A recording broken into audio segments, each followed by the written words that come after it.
아직도 가야 할 길이라는 제목으로 말씀 증거하도록 하겠습니다. 욥은 당대의 의인이며 대단한 믿음의 사람이었습니다. 하나님께서 사탄에게 욥을 자랑할 정도의 그런 사람이었습니다. 욥기 1장 1절에 그 사람은 온전하고 정직하여 하나님을 경외하며 악에서 떠난 자더라 기록하고 있습니다.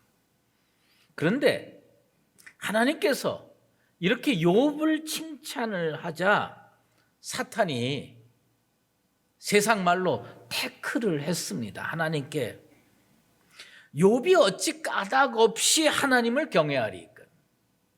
그 사람 신앙생활 괜히 잘하는 거 아니에요. 하나님께서 뭔가를 자꾸 해주시니까 잘하는 거예요. 그렇게 요즘 말로 태클을 걸었습니다. 그러면서 무엇을 얘기했냐면 하나님께서 주께서 그에게 울타리를 둘러주셨다. 울타리를 둘러주셨다. 우리는 어렵고 힘든 세상을 살아갈 때 하나님께서 내게 아무것도 안 해준다고 착각을 합니다. 근데 오늘도 여러분 이렇게 건강하게 예배를 드리는 그 가장 근본적인 이유는 뭐냐면 하나님께서 울타리로 우리를 둘러주셨기 때문에 오늘 우리가 이렇게 건강하게 주님 앞에 나와 예배 드릴 수 있게 된 줄로 믿습니다. 사탄이요, 하나님의 허락을 받아가지고 욥 주변에 하나님께서 쌓아두신, 하나님께서 둘러주신 울타리를요 하나씩 벗기기 시작했습니다.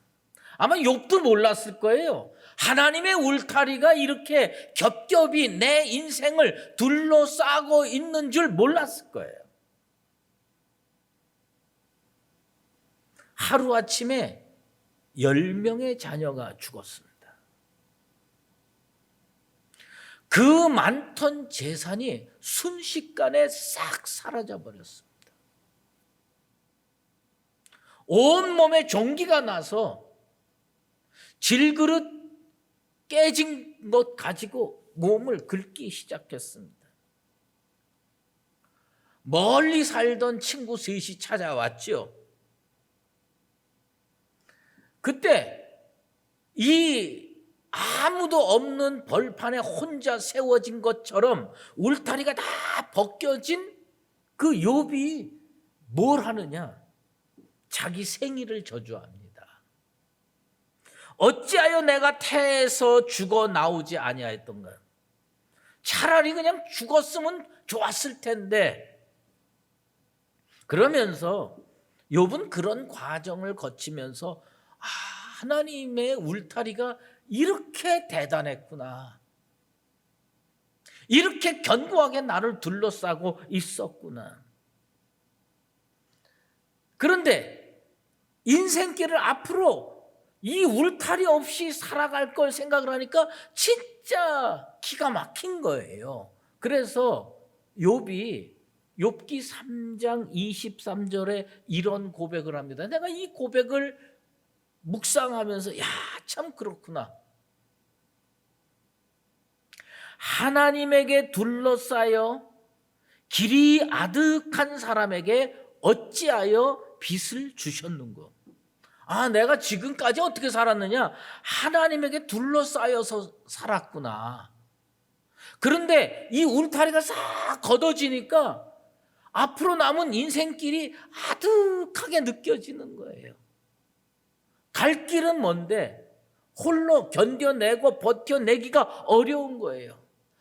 차라리 처음부터 빚을 주지 않으셨으면 차라리 괜찮았을 텐데, 빚으로, 은혜로, 축복으로, 사랑으로 울타리를 쳐주셨는데 이 울타리가 싹 걷어지고 보니까 너무너무 힘든 거예요.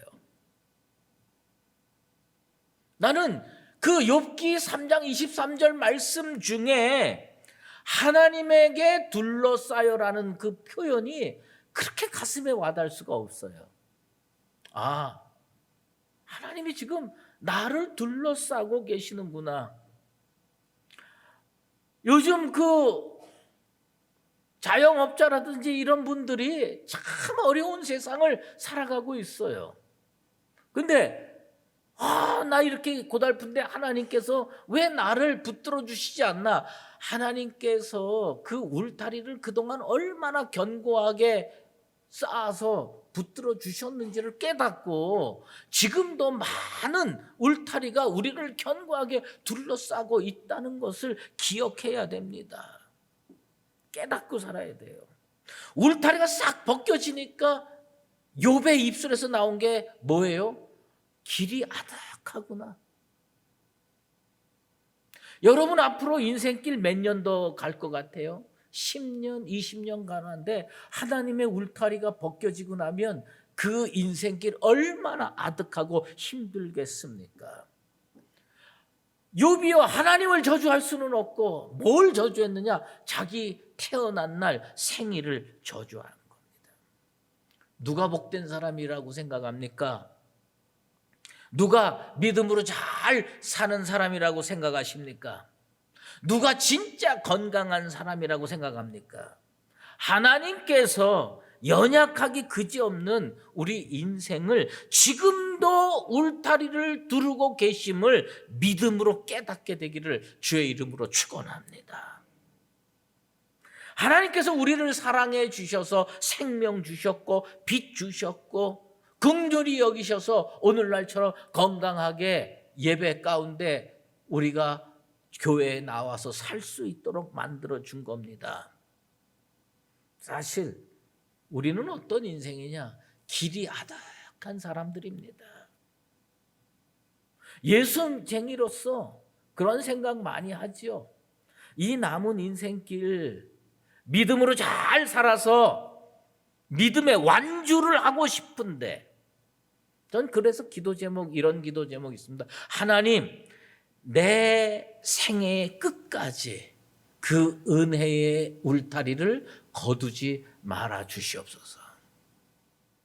은혜의 울타리를 거두지 말아 주시옵소서.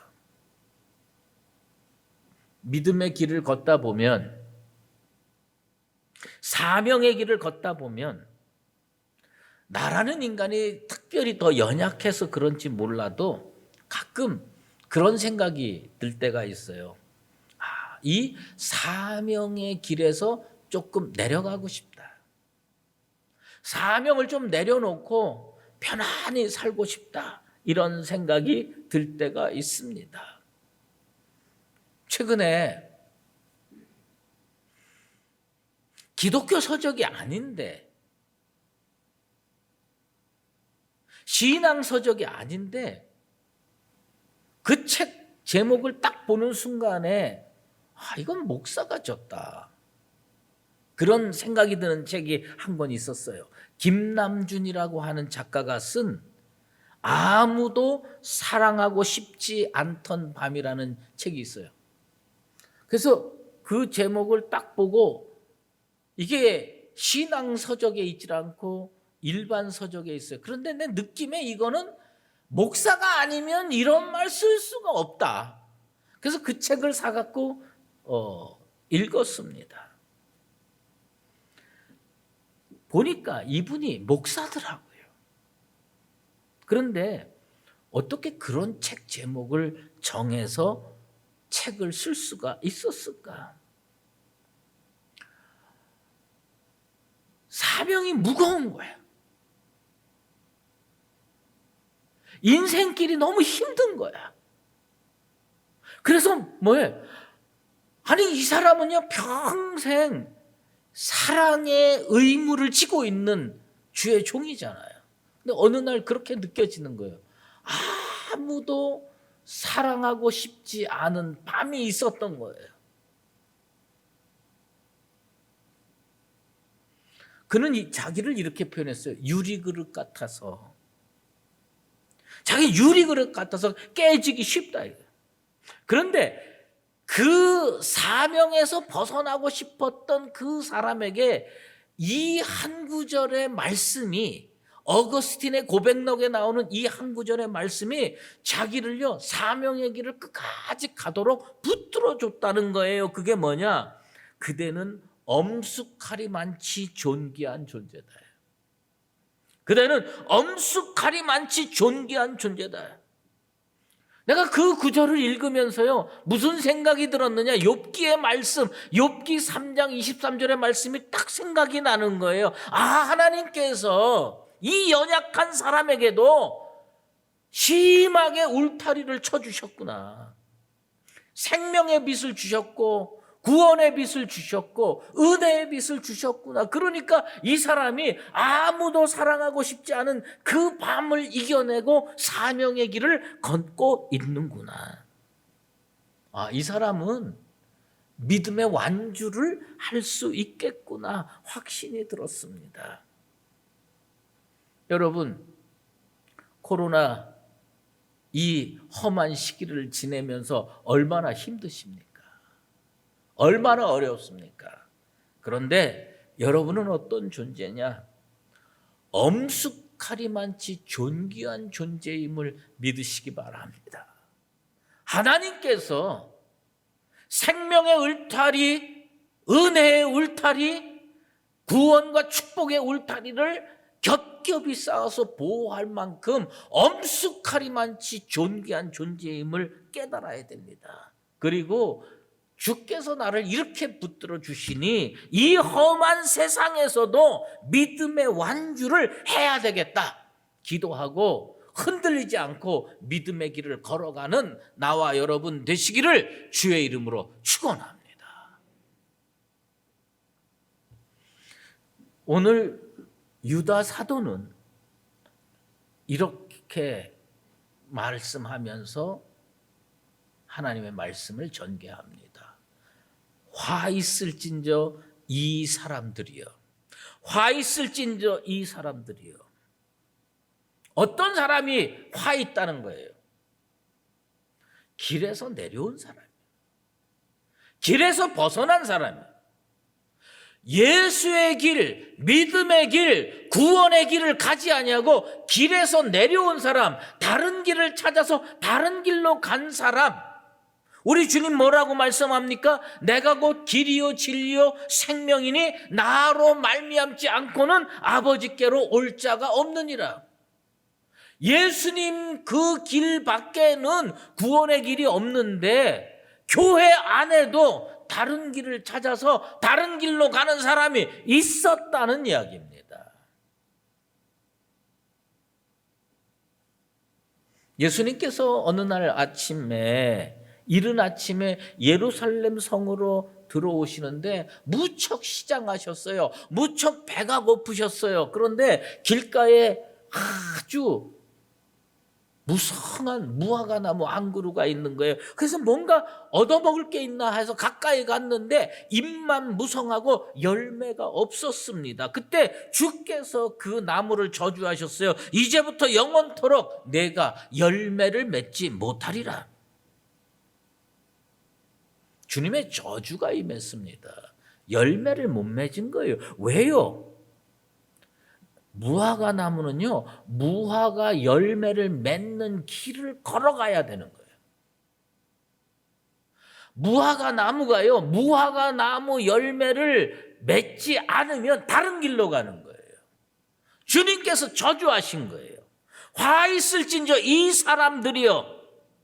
이게 지금 교회 밖에 있는 사람들 얘기하는 게 아니에요. 교회 안에, 초대교회 안에 있는데 어떤 사람들이냐? 화 받아야 마땅한 사람들이 교회 안에 있다는 겁니다. 영지주의자들을 포함해서 이단에 속한 사람들, 예수의 길이 아닌 다른 길로 길을 갈아탄 사람들이에요. 근데 이 말씀을요, 오늘날 성도들은 2000년 전에, 오래전에 그 영지주의자 이단들을 하신 말씀이다. 나같이 정통교회 다니며 정통신앙을 가진 사람은 아니겠지라고 안이하게 생각을 하는 경향이 있습니다. 그런데 말씀을 자세히 들여다보면 오늘 우리 근처에서 쉽게 다른 길을 교회 안에서도 걸어가는 사람들이 많이 있음을 알게 됩니다. 유다 사도는 먼저 가인의 길을 지적하고 있습니다. 여러분 스스로에게 질문하세요. 나는 가인의 길로 걷고 있는가? 아니면 믿음의 길을 바르게 걷고 있는가? 그런데 이 가인의 길이 어디서 선택이 됐습니까? 하나님께 제사 드리다가 선택한 길이에요? 하나님께 예배 드리다가 선택한 길이에요?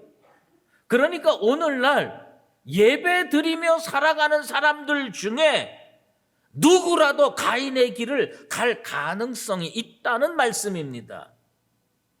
여러분이 드리는 예배의 주체는 누굽니까? 누구를 위하여 예배를 드리십니까?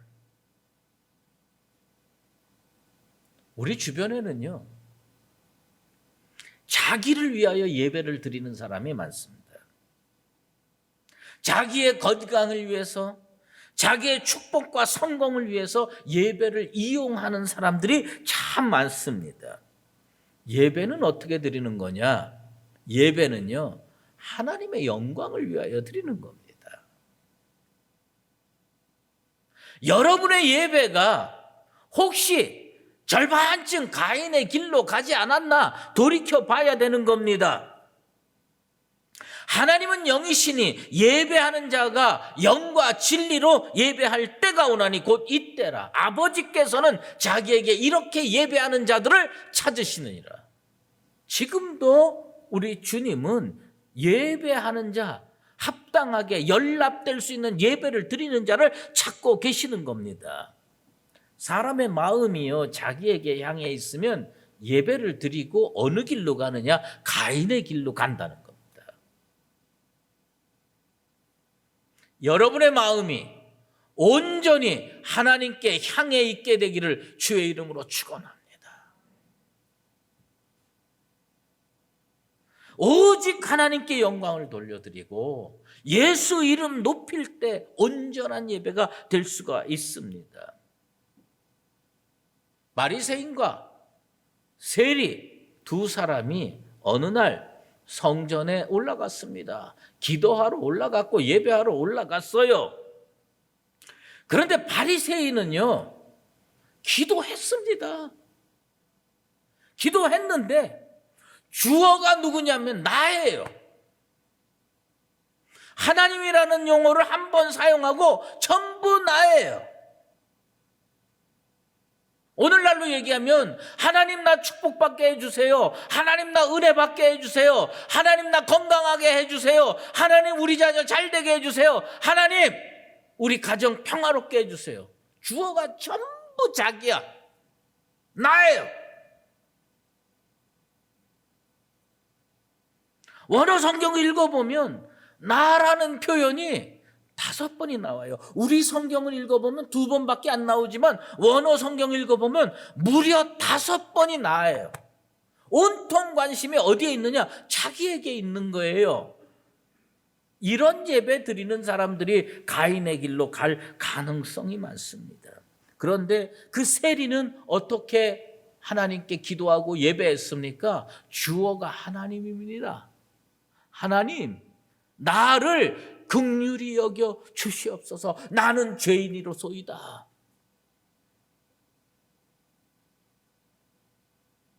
여러분의 예배드리는 현장에서의 주어가 누굽니까? 자기가 되지 않고 하나님이 되기를 간절히 기원합니다. 발람의 길이라는 게 나오지요. 발람은 직분을 이용해서 치부하려고 하는 사람, 직분을 이용해서 대접을 받으려고 하는 사람, 직분을 이용해서 다른 사람의 박수를 받고 존경을 받으려고 하는 사람들은 다 발람의 길을 걷는 거예요. 발람은 모압 왕 발락이 이스라엘 사람들이 가까이 오는 것을 보고 저 저주해서 싹 없애줬으면 좋겠다 해서 기도를 부탁합니다. 거짓 예언하도록 은금을 갖다 주고 기도를 부탁합니다. 물론 하나님께서 막으셔서 감히 저주하지 못하고 이스라엘을 축복했지만 그는 어떤 모델이 됐느냐? 오고 오는 모든 주의 일꾼들 앞에서 삭슬 위하여서 이득을 위해서 어그러진 길을 걷는 거짓 예언자의 모델이 됐습니다. 이 발람의 길을 걷는 예언자들이 어느 시대에 많았느냐? 에스겔 시대에 많았어요. 에스겔 시대에 많은 예언자들이 그 예언의 능력을 가지고 어떻게 예언했느냐? 살아야 할 사람 죽이게 만들고요, 죽어야 할 사람 살게 만들고요. 그 말을, 하나님이 주신 말씀을 그대로 아는 게 아니라 돈 몇 푼 주면 얼마든지 바꾸는 거예요. 두어 은큼의 보리와 두어 조각의 떡을 위하여 거짓말을 지어내는 그 거짓 예언자, 이게 누구냐? 발람의 길을 걸어가는 사람입니다. 이 시대에는 없습니까? 이 시대의 목회자들, 이 시대의 주의 일꾼들 중에 교회에서 사람들한테 대접받으려고 직분을 탐욕스럽게 원하는 사람들 없습니까? 가장 기가 막힌 현상이 뭔지 아십니까? 발람의 어그러진 길로 사람들이 몰려가는 겁니다. 한 사람, 두 사람 쫓아가는 게 아니야. 많은 사람들이 몰려가는 거예요. 우리 교회 성도들, 우리 교회 목회자들은 그 길로 내려가지 않게 되기를 주의 이름으로 축원합니다. 고라의 길이 나타나요. 오늘날 이 고라의 길을 걸어가는 사람들 꽤 많습니다. 성경은요, 고라의 길을 뭐라고 표현했냐면 패역이라는 용어를 썼습니다. 이 패역이 리벨리온이라는 거예요. 반항한다는 거예요. 저항한다는 거예요. 뒤집어 엎는다는 거예요. 전복시킨다는 거예요. 고라는 어떤 사람인 줄 아십니까? 고라는요, 지성소에서 봉사했던 사람입니다. 그러면 왜 그 사람이 지성소에 있었느냐? 아마 모세와 아론이 제사 제도를 만들어 놓고, 하나님의 뜻대로 제사 제도를 만들어 놓고 가장 가까이 있는 사람을 그 지성소를 섬기게 했어요. 그런데 그 가장 가까이 지낼 수 있다고 생각한 대상이 누구냐? 고라였습니다. 왜? 아론하고 사촌 형제예요. 모세하고 사촌 형제예요. 더 이상 가까운 사람이 없어요. 하나님의 지성소는 이런 사람이 섬겨야지. 그리고 맡겼습니다. 그런데 고라가 모세와 아론한테 당을 지어 거스르며 반항의 그 무리를 만들어서 반항을 일으킬 때 뭐라고 했냐? 너희가 분수에 지나치도다. 왜 그런 말을 했습니까? 가까이서 보니까 모세가 별게 아니야. 가까이서 보니까 아론이 문제가 많아. 왜 모세가 별게 아닌 걸로 느껴지고 왜 아론이 문제가 많은 것처럼 느껴지느냐? 그도 인간이기 때문에. 그런데 하나님의 권위를 인정하지 않아요. 그래서 고라는 뭐냐면 들고 일어났습니다. 하나님이 너희들한테만 좋은 말씀 줬느냐? 하나님이 너희들한테만 권위를 줬느냐? 하나님이 너희들한테만 직분을 줬느냐? 하나님은 우리하고 말씀하지 않느냐? 근데 하나님은 이 고라의 반란을 패역으로 받아들이셨습니다. 사도 유다는 가인의 길, 발람의 길, 고라의 길로 가는 사람들을 애찬의 암초, 물 없는 구름, 뿌리 뽑힌 열매 없는 가을나무, 영원히 예비된 캄캄한 흑암으로 돌아갈 유리하는 별들이라고 혹독하게 표현했습니다. 주변에 보면요, 남을 콕콕 비판하고 찌르지 않고는 살아갈 수 없는 전갈과 같은 운명을 지닌 사람들이 꽤 많이 있습니다. 물론 비판이 무조건 나쁜 건 아닙니다. 하지만 자기도 돌아볼 줄 알아야 됩니다. 흑암으로 돌아갈 유리하는 별들, 여기 이 유리하는 별들, 별똥별은 어떤 거냐? 궤도가 없어졌다는 거예요. 궤도가 있어야 된다는 거예요. 주님이 정해주신 길, 좁은 길로 가라 그러면 좁은 길로 가는 게 우리가 가야 할 길인데 자기 스스로 그 궤도에서 벗어나요. 그리고 멋대로 가는 겁니다. 그러면 어떤 존재가 되느냐? 항성과 같은 존재가 되지 아니하고 별똥별같이 유리하는 별들이 된다고 하는 겁니다.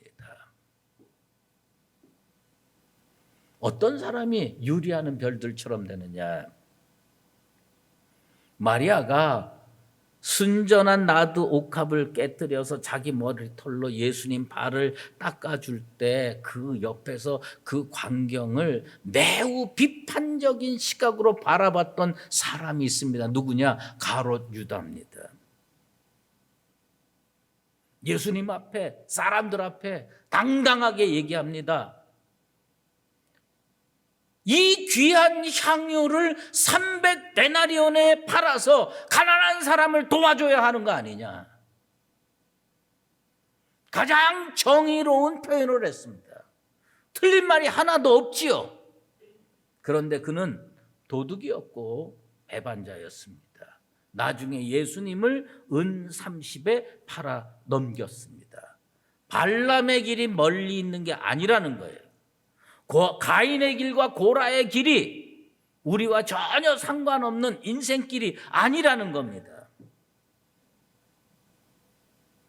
믿음의 길, 사명의 길로 걷다 보면 인간이 연약한지라 궤도를 벗어나고 싶은 욕망이 생깁니다. 그러나 하나님께서 울타리 쳐주셔서 여러분들 그 믿음의 궤도를 흔들림 없이 끝까지 걸어갈 수 있게 되기를 바랍니다. 가끔 TV에서 운동 경기를 봅니다. 그런데 이길 수도 있고 질 수도 있는데 저는 축구를 좋아해가지고요. 축구 경기를 보면 이럴 때가 있어요. 우리 선수들이 잘해가지고 1대0 이렇게 이길 때가 있어요. 근데 축구는 90분 경기잖아요. 근데 80분, 85분, 88분, 89분까지 우리가 이겨 있었어요. 그런데 마지막 1분에 상대방한테 볼을 뺏겨가지고 딱 해서 골을 먹어가지고 비겨가지고 무슨 예선에서 탈락하고 이런 일들이 벌어지는 거예요. 그때 아나운서가 이런 표현을 씁니다. 통한의 1분이다. 이 통한의 1분이다. 여러분의 인생길이 몇 년 남으셨습니까? 어떤 분은 5년 남은 분도 계실 거고 어떤 분은 10년 남은 분도 계실 거고 어떤 분은 20년, 30년 남을 수가 있지요. 그런데 평생 믿음 생활 잘했어요. 예수의 길로 똑바로 걸어왔어요. 그런데 마지막에 가인의 길, 발람의 길, 고라의 길이 좋아 보여가지고 노선을 바꿉니다. 그리고 나중에 지옥에 가서 아마 땅을 치고 후회할 겁니다. 통한의 5년, 통한의 10년, 통한의 20년, 내가 그 전에 예수 잘 믿고 믿음의 길로 잘 갔는데 그때 내가 무슨 생각이 들어가지고 대마가 이 세상을 사랑하여 멀리 떠난 것처럼 예수의 길에서 벗어나서 통한의 어리석은 가인의 길, 발람의 길, 고라의 길로 걸어가는 사람이 없게 되기를 바랍니다. 저는 제 남은 인생을 생각을 해봅니다. 욥처럼 그 완주해야 할 길이 아득하게 멀어 보여요. 하지만 하나님께 기도합니다. 하나님, 제 믿음의 길, 제 사명의 길에 울타리를 쳐주시고 거두지 말아 주십시오. 이 연약한 인간이 믿음의 길을 완주할 수 있도록 끝까지 붙들어 주시옵소서. 가인의 길로, 발람의 길로, 고라의 길로 가지 않게 해 주시옵소서. 뚜벅뚜벅 믿음의 길로 걸어가서 믿음의 완주를 이루어내는, 아직도 가야 할 길을 승리의 발걸음으로 내딛는 나와 여러분 되시기를 예수 그리스도의 이름으로 축원합니다.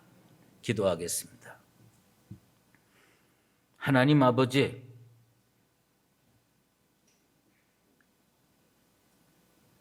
하나님께서 쳐주신 인생의 울타리가 얼마나 귀하고 감사한지 모릅니다.